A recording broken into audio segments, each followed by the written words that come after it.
Très heureux de vous retrouver, Madame, Monsieur, dans le cadre de cette émission RDC Environnement, votre magazine des questions environnementales et du développement durable, une production de la rédaction de l'agence Galaxy Media. Au-delà de ses fonctions ministérielles, Maître Claude Nyamugabo Baziboué est également un écrivain, en tout cas c'est le moins que l'on puisse dire. Il vient de publier un ouvrage intitulé « Biodiversité, enjeux de gouvernance et stratégie d'un leadership supranational ». La présentation de cet ouvrage a eu lieu ce jeudi 3 décembre 2020, ici même où nous sommes, à Kempinski Fleuve Congo Hotel. Vous aurez le détail dans cette émission. C'était en tout cas une bataille de longue haleine, pourrait-on dire, depuis plus d'une dizaine d'années. Le projet de loi sur la protection et la promotion des droits des peuples autochtones pygmées moisissait dans les tiroirs de l'Assemblée nationale. Il fallait attendre le jeudi 26 novembre 2020 pour que la Chambre basse du Parlement congolais puisse, n'est-ce pas, valider à l'unanimité ces projets de loi au cours d'un débat à la plénière de ce jour-là. Madame, Messieurs, bienvenue une fois de plus à cette émission RDC Environnement. Les détails, c'est tout de suite après ceci. Agence Galaxy Media, la passion de développer la RDC. Ainsi, je vous le disais dans le sommaire, biodiversité, enjeux de gouvernance et stratégie d'un leadership supranational, c'est le titre de l'ouvrage que vient de publier le ministre de l'Environnement et du Développement durable, Maître Claude Nyamugabo Baziboué. Cet ouvrage a été présenté au public ce jeudi 3 décembre 2020 au Kempinski Fleuve Congo Hotel. Voici les détails dans ce reportage. Méga biodiversité, enjeux de gouvernance et stratégie d'un leadership supranaturel. Ouvrage de Maître Claude Nyamugabo Baziboué, ministre de l'Environnement et de développement durable. Il a été porté sur les fonds baptismaux ce jeudi 3 décembre 2020 par le professeur Néhémie Moulania Wilonja, qui l'a d'ailleurs préfacé.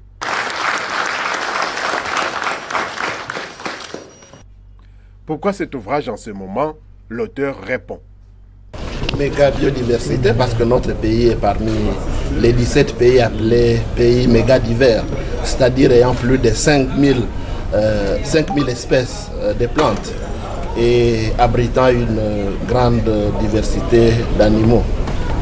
Pourquoi maintenant?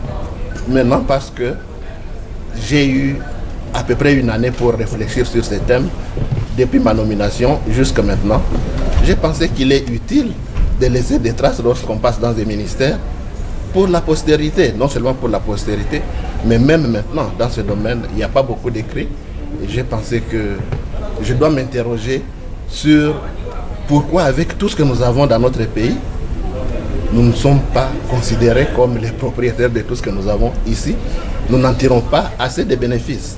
C'est un livre interpellateur.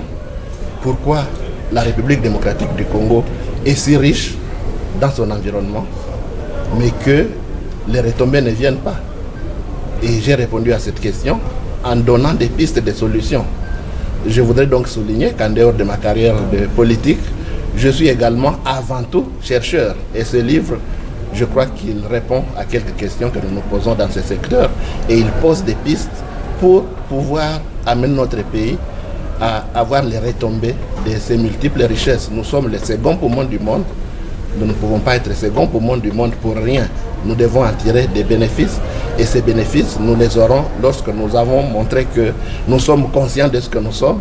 Et nous allons exiger alors que nous soyons récompensés pour les grands services que nous rendons à la planète. Que raconte Méga biodiversité, enjeux de gouvernance et stratégie d'un leadership supranaturel? Professeur Jean-Pierre Mavungu. À travers cet ouvrage, il prouve à suffisance, comme d'autres acteurs politiques au Congo et à travers le monde, que l'on peut être savant et politique. N'en déplaise à Max Weber, économiste et sociologue allemand, qui prétendait que l'on ne peut pas être en même temps homme d'action et homme d'études, sans porter atteinte à la dignité de l'un et de l'autre métier, sans manquer à la vocation de l'un et de l'autre.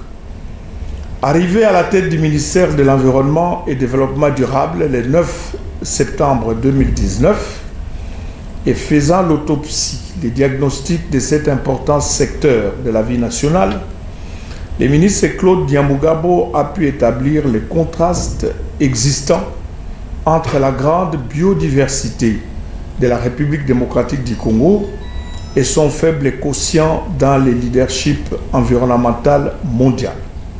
Et se demander si c'est le fait d'un automusellement, d'une voix qui manquerait au rendez-vous des concerts des nations, ou est-ce une absence d'une politique environnementale nationale ambitieuse et volontariste? Face à ces constats peu reluisants, le ministre Claude Nyamugabo a pris la ferme résolution de tout mettre en œuvre sous le leadership du président de la République, son Excellence M. Félix-Antoine Tshisekedi Tshilombo, pour que nous ayons des retombées de grandes richesses de notre sous-sol et de notre sol. Les ressources naturelles dont dispose la RDC, des potentialités énormes reprises dans cet ouvrage, doivent réellement faire du pays un leader sur le plan environnemental, tant sur le plan national, régional qu'international. Credo du ministre de l'Environnement, Claude Nyamugabo, en rédigeant cet ouvrage. De par sa formation et son cursus présenté par le ministre Julien Paluku de l'Industrie, l'auteur de Méga Biodiversité, enjeux de gouvernance et stratégie d'un leadership supranaturel, est vraiment un scientifique de talent qui défendra d'ailleurs dans les tout prochains jours sa thèse de doctorat. Méga Biodiversité, enjeux de gouvernance et stratégie d'un leadership supranaturel, c'est à lire et faire lire absolument. Vous l'aurez compris que Maître Claude Nyamugabo est non seulement un homme politique, mais aussi un scientifique, de par la présentation qui a été faite par les éminents professeurs qui ont pris part à cette cérémonie. Voilà pourquoi nous vous proposons de comprendre la teneur de cet ouvrage qui a été porté sous les fonds baptismaux par le professeur Némi Mulania Wilonja. Il est donc un ouvrage très important qu'il faut devoir lire et en savoir un peu plus sur le contenu même de cet ouvrage intitulé, comme nous l'avions dit, Biodiversité, enjeux de la gouvernance et stratégie d'un leadership supranational. Voici les détails de cet ouvrage dans cet exposé du professeur Mavungu. L'ouvrage, avec une couverture verte représentant la forêt congolaise, est préfacé par le professeur Némi Mulania Wilonja. Mettant en exergue la grande biodiversité de la République démocratique du Congo, le préfacier déclare, je cite, « Les écrits de cet ouvrage résonnent donc comme un appel à la révolte ou à tout le moins à la prise de conscience de chaque lecteur qui aime notre pays et qui croit fermement à son rayonnement international. » Fin de la citation. Il n'a pas manqué de relever quelques défis auxquels notre pays devra faire face, notamment les réchauffements climatiques, les projets controversés du transfert des eaux du bassin du Congo vers le lac Tchad, la préservation et la protection de la faune et de la flore congolaise. Outre l'introduction, l'ouvrage que nous avons le plaisir de présenter comprend 3 chapitres. Le chapitre premier, allant de la page 19 à 94, porte sur République démocratique du Congo, une méga biodiversité. Le chapitre 2, page 95 à 113, est consacré aux défis à relever, obligations nationales et internationales. Enfin, le chapitre 3, page 115 à 141, aborde les stratégies et leadership environnemental mondial.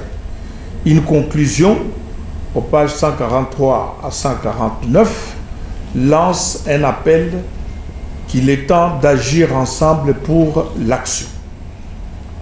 D'entrée de jeu, dans son introduction, après avoir posé la problématique, le ministre Claude Nyamugabo identifie les axes prioritaires de sa politique, entre autres, redéfinir une nouvelle cartographie forestière de la République démocratique du Congo afin d'évaluer les potentialités en biodiversité. Prendre des mesures idoines pour protéger les communautés locales et les tourbières.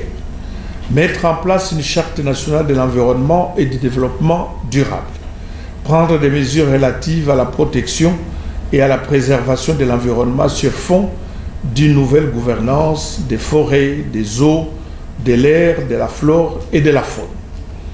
Veiller au respect et à l'exécution des engagements internationaux contractés par la République démocratique du Congo dans le domaine de l'environnement. Voilà, c'est donc un ouvrage qu'il faut s'en procurer, comme nous le disions tantôt, biodiversité, enjeux de gouvernance et stratégie d'un leadership supranational. Autre chose à présent, la Commission environnement, tourisme, ressources naturelles et développement durable de l'Assemblée nationale a auditionné le ministre des Mines, Willy Kitobo, au sujet du respect des obligations relatives à la validité du droit minier, des obligations environnementales et sociales des entreprises minières. Michel Wangui Lokwa nous donne les détails dans ses reportages.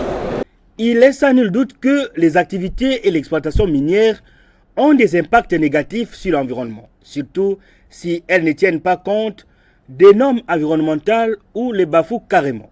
Les gouvernements et toutes les institutions devraient donc ouvrir l'œil et les bons pour éviter les pires en faisant un contrôle a priori et a posteriori.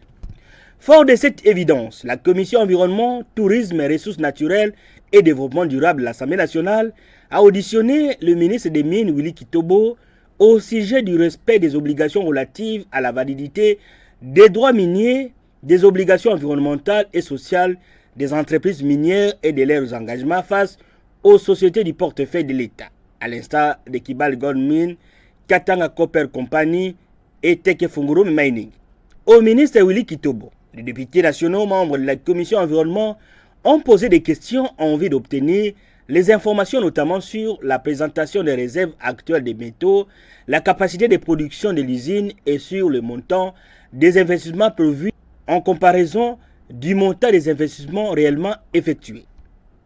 À toutes les préoccupations soulevées par les députés nationaux membres de la Commission, le patron des mines a donné des réponses. J'ai été appelé pour donner des éclaircissements sur certaines questions d'actualité et dans le secteur de mines. Particulièrement sur les contrats que le pays a signés à travers les sociétés du portefeuille de l'État avec Teke Fungurume, Kibali Gold et la société KCC qui est bien sûr une société de partenariat GECAMINE avec l'ENCOR. Il était question d'éclairer leurs honorables députés sur les droits miniers qui sont dans les contrats, si on a publié ces contrats, quelle est la part du gouvernement? Est-ce que les investissements qui étaient dans les études de faisabilité initiale, ce sont des investissements qui ont été vraiment opérés réellement? Est-ce que la production se fait avec des paiements de tout ce que la loi minière demande? Et la question qui a préoccupé encore beaucoup plus les honorables députés, c'est de voir, bon, toutes ces sociétés sont là, mais l'environnement de ces sociétés, on ne voit pas les communautés locales qui sont impactées bénéficier beaucoup plus de ce qu'il y a comme exploitation minière. Et donc ici, j'ai essayé à peu près de rappeler aux honorables députés ce que les communautés locales doivent bénéficier avec la nouvelle loi de 2018. Et nous avions discuté, nous avons trouvé qu'il y a des efforts à faire pour que toutes les sociétés signent des cahiers de charges dès maintenant, pour qu'on voit cet impact petit à petit des infrastructures qui doivent être faites dans le cadre de ces cahiers de charges avec les communautés locales. Il faut accélérer le problème de la structure qui doit gérer les 0,3% du développement communautaire qui doit être payé. Et bien sûr, il faut aussi voir dans quel sens gérer très bien les 15% qu'on donne de redevance minière aux entités territoriales décentralisées. Et donc nous avons discuté longuement là-dessus et tout ce que les honorables députés veulent, et ce sont les réclamations que leur base leur donne en disant qu'il y a des mines mais on ne voit pas, il n'y a pas un impact. Moi j'ai dit, notre code minier de 2018 va demander un petit temps pour que certaines choses, on le voit sous forme d'impact. Nous avons des choses quand même à faire nous-mêmes. Alors, nous avions discuté aussi certaines questions qu'on m'a posées sur des périmètres dormants. Il y a des gens qui ont des droits miniers, qui dorment et qui sont là des années. Les gens voient des miniers passer simplement.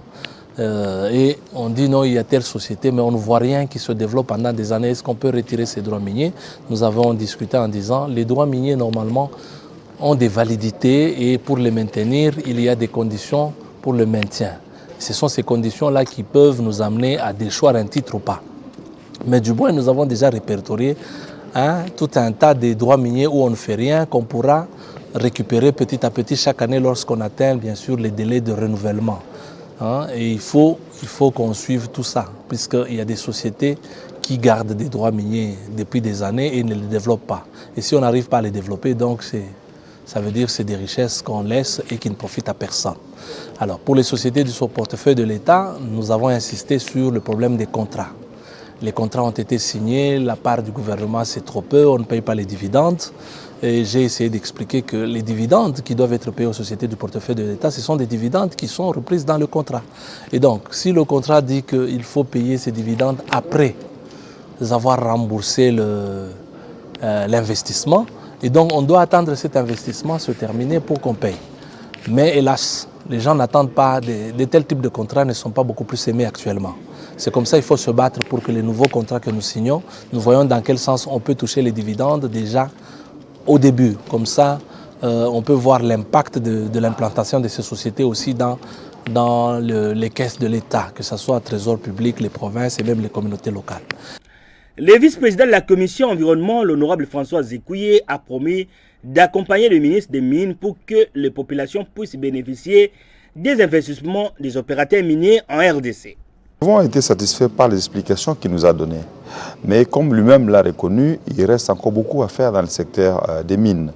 D'abord, nous reconnaissons que le secteur minier est le premier secteur qui contribue aux recettes de l'État. Mais comme il a si bien dit lui-même, nous nous rendons compte, et c'est là malheureusement l'héritage du Code de 2002, qui n'était pas très contraignant par rapport aux obligations d'entreprise vis-à-vis des communautés locales. Aujourd'hui, nous avons un outil nouveau qui impose un cahier des charges aux entreprises minières, qui impose que la redevance minière soit retenue à la source. Et aujourd'hui, il y a beaucoup d'argent que les entités décentralisées reçoivent, les provinces reçoivent, et qui doivent pousser à ce qu'il y ait un réel développement des communautés locales.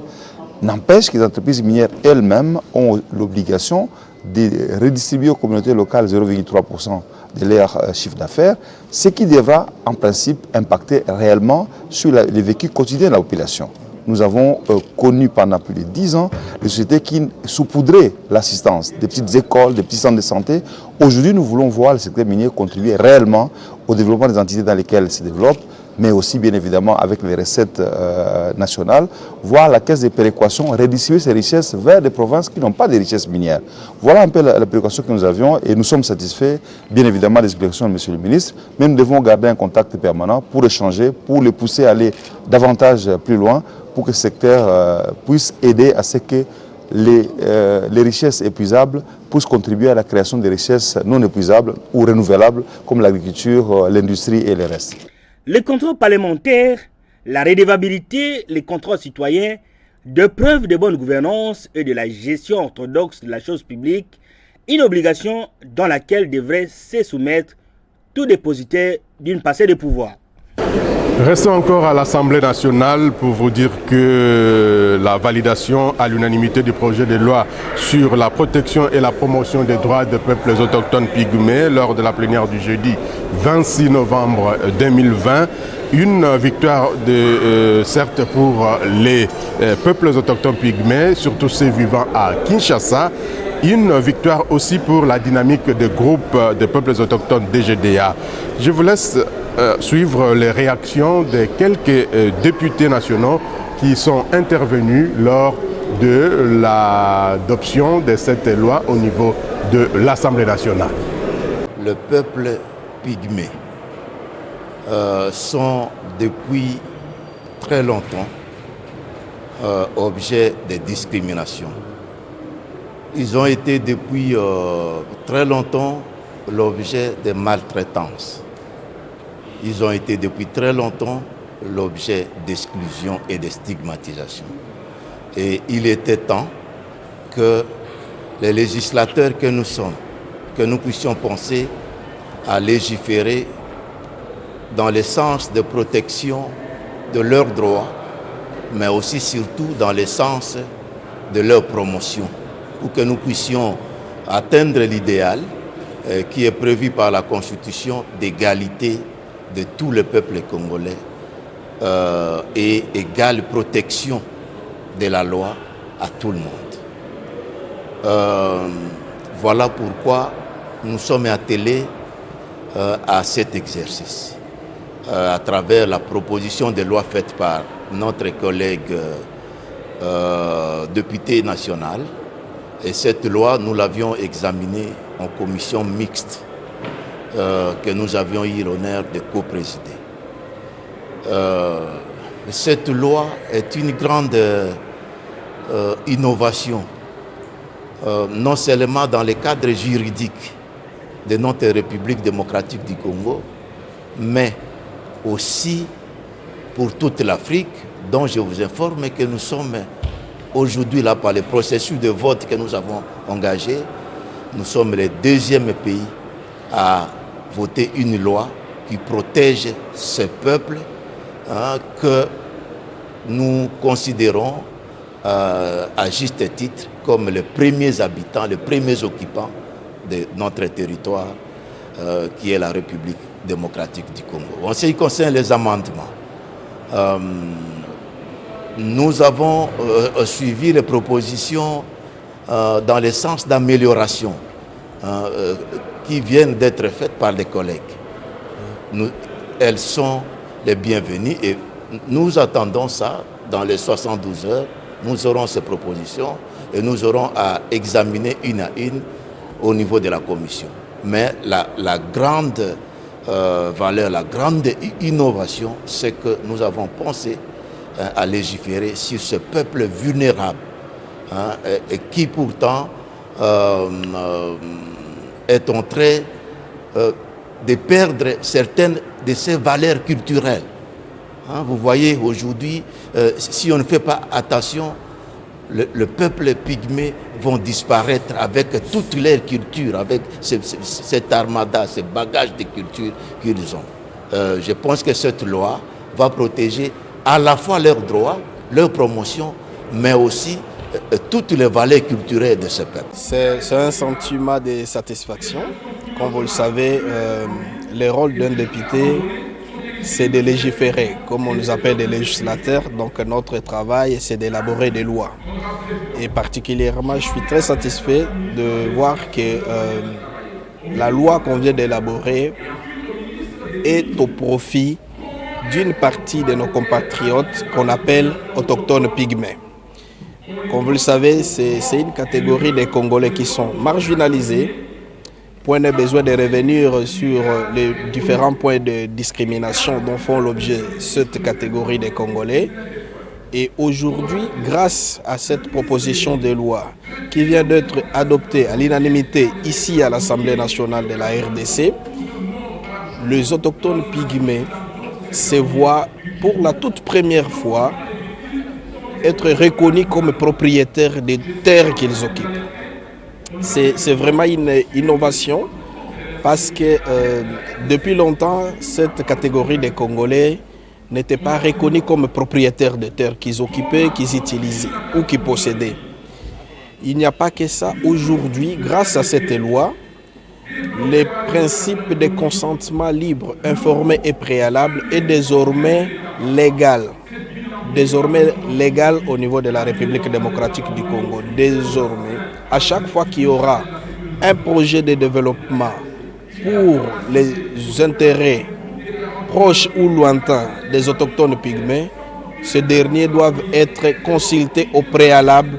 On doit les informer sur le contenu ou les contours de ces projets et ils doivent donner leur consentement. Donc, il y a plusieurs innovations. Aujourd'hui, au-delà de la disposition de l'article 43 de notre Constitution qui garantit l'accès gratuit à l'enseignement de base, mais ici, dans cette proposition de loi, on a accordé une particularité aux autochtones pygmées. C'est notamment, en plus de l'école primaire, ils ont aussi accès gratuit dans les établissements publics de l'État congolais, sur l'enseignement secondaire également, mais aussi sur l'enseignement professionnel. Et donc, ce sont des innovations que nous saluons et encore une fois, nous félicitons les honorables députés nationaux qui ont accepté de voter à l'unanimité ces initiatives. Les réactions ont fusé par rapport à la validation de cette loi sur la protection et la promotion des droits des peuples autochtones pygmées dernièrement à l'Assemblée nationale. Parmi les réactions, nous avons celle de M.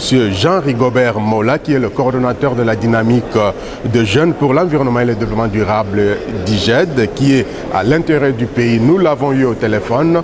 Il s'est dit émerveillé à cause, bien sûr, de la validation de cette loi. Nous l'avons eu au téléphone depuis le territoire de Kiri. Nous sommes là dans la province de Maïndombe, où il séjourne dans le cadre, bien sûr, de ses activités environnementales. Je vous laisse suivre l'entretien que nous avons eu avec Jean-Rigobert Mola, coordonnateur de la DIGED, dynamique de jeunes pour l'environnement et le développement durable. Suivez. Monsieur Mola, bonjour. Bonjour. Vous êtes coordonnateur du FOGEF. La dynamique de jeunes pour l'environnement et le développement durable DIGED. De la DIGED. Alors, le Parlement congolais, ou disons l'Assemblée nationale, vient d'adopter la loi portant protection des peuples autochtones et tout ce qui s'ensuit. Vous, en tant que responsable d'une ONG, d'abord de questions environnementales, mais aussi vous-même en tant que peuple autochtone, quel est votre sentiment après l'adoption d'une telle loi? Merci beaucoup, messieurs les journalistes. Donc, d'abord, en premier, je vous dis que je suis en pleine joie parce que c'est un combat qu'on a eu à faire depuis longtemps. Je peux dire que depuis 2012-2013, même avant ça, donc même quand vous voyez la DGPA, c'était aussi ça en fait. Il y a eu des élites, les vieux, qui ont commencé, ils ont eu le temps de attraction, mais c'était l'objectif qui a permis dans le sens d'arriver à ces résultats. Donc j'ai des sentiments un peu, comment dirais-je, je ne peux pas même dire un peu, mais j'ai des sentiments vraiment de satisfaction, d'honneur.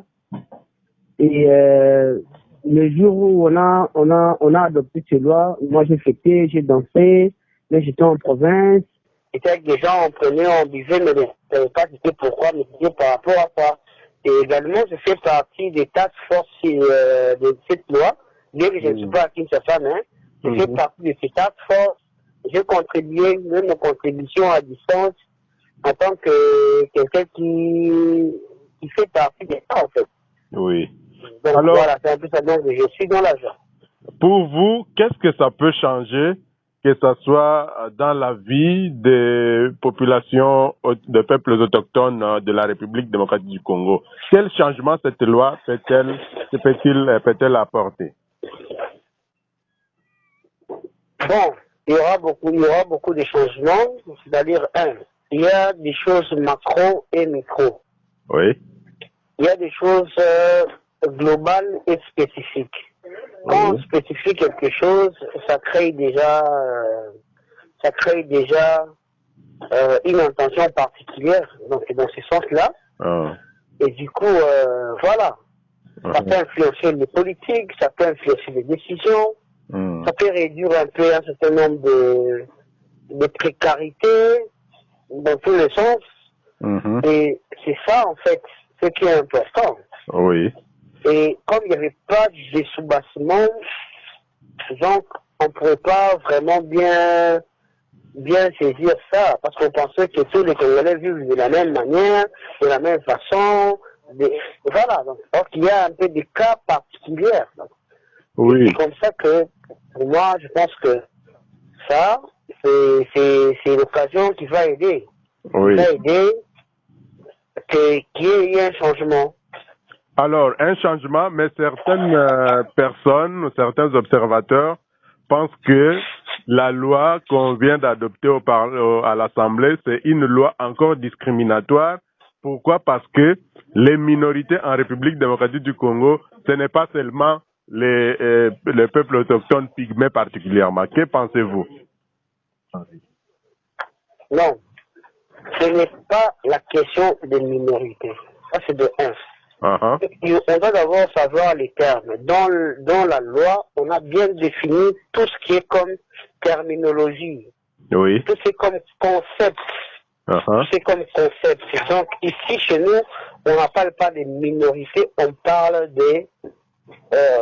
d'une catégorie de population. Oui. Donc, dans ça, c'est déjà question de minorité, il faut mettre ça à côté. Parce que d'ailleurs, il y a des territoires qu'on est nombreux, il y a des territoires, bon, vous voyez, donc, on ne parle pas de question ni des minorités, non. Ce n'est pas ça en fait, mais c'est juste, il y a un lien sur une manière de savoirs traditionnels endogènes sur cette communauté, qu'on ne sait pas les valoriser, qu'on n'a pas pu les faire de capitaliser ça, mais qui a joué beaucoup de rôles sur le prix-value même de la valeur de notre pays en fait, auprès des tiers. Et du coup, un moment, ces gens-là vivent un peu dans la pauvreté, mais du coup, à un moment, il faut changer les choses. Il faut changer les choses parce que ce sont les gens de leur comportement, naturellement. De leur comportement, naturellement. Donc, moi, j'ai des expériences maintenant, je dirais maintenant, je commence à avoir l'idée sur le fait que je commence à devenir à voler l'histoire des gens parce que, voilà, ils ont fourni ça, mais après, ils gagnent rien. Voilà, ils commencent à voler l'histoire des gens parce qu'ils se sont vraiment lésés. Voilà un peu ça.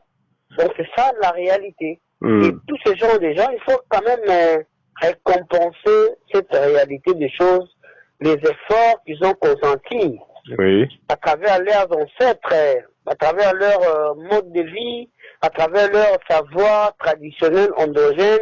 On devait les capitaliser pour les encourager de continuer avec ça. C'est ce qui est important. Tout à fait. C'est pas une question des minorités. Tout à fait. Alors, peut-être dernière question. Vous pensez que c'est une victoire, cette loi, l'adoption de cette loi, c'est une victoire pour les populations autochtones? Victoire ou pas victoire, je ne veux pas dire victoire, mais je dis que normalement, dans des pays bien organisés, ils savent comment capitaliser les efforts des uns des autres. Oui. C'est pas victoire. Moi, victoire, c'est dire quand je vois dans tout ce qui est prescrit dans cette loi, ça se concrétise en fait. C'est ça la victoire. C'est écrit, c'est déclaré, mais la concrétisation, c'est ce qui est important pour moi. C'est ça en fait. Parce qu'il y a eu des discussions, il y a eu des choses autour de ça. Si ça se concrétise pas, c'est-à-dire tout est nul. Ça devient une loi bidon. Donc, il n'y a pas de concrétisation. Donc voter... la grande victoire, oui, je peux dire, la grande victoire, c'est ça. Mais, comme déjà, à ce niveau, je pense que c'est une victoire parce que c'est déjà écrit dans les annales, déjà adopté par l'Assemblée nationale, c'est la victoire. C'est encore un processus qui doit continuer, et dans ce processus, nous voulons voir les concrets qui fait que les contenus de la loi a prescrit. Oui.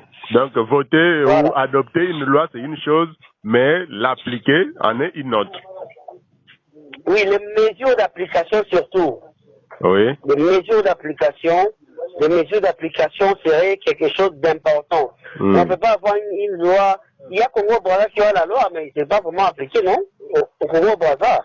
Ils ont une loi sur le BA, mais ce n'est pas appliqué. Nous, c'est l'application du contenu de ce qui est dans cette loi. Nous, vraiment, c'est l'application. Du fait qu'on fait ça d'une manière, comment dirais-je, il y a la méthodologie un peu progressive, c'est ça, c'est adopté, c'est adopté aussi à Sénat, présidence, avec la promulgation d'une loi. Mais ce qui est important, c'est l'application des éléments qui sont contenus dans la loi. Oui. Voilà. Alors, Rigobert Mola, coordonnateur de la DIGED, un dernier mot peut-être pour boucler avec cet entretien. Donc, juste d'ailleurs, merci beaucoup de nous avoir contactés, interviewés, donc ce qui est important. Mais restez toujours avec nous parce que c'est encore un processus et les médias, c'est pas des parties prenantes importantes qui doivent nous accompagner pour arriver jusqu'au bout. Donc, à un moment, tout ce qu'on a dit, on aura aussi fait l'évaluation. Il y a la loi.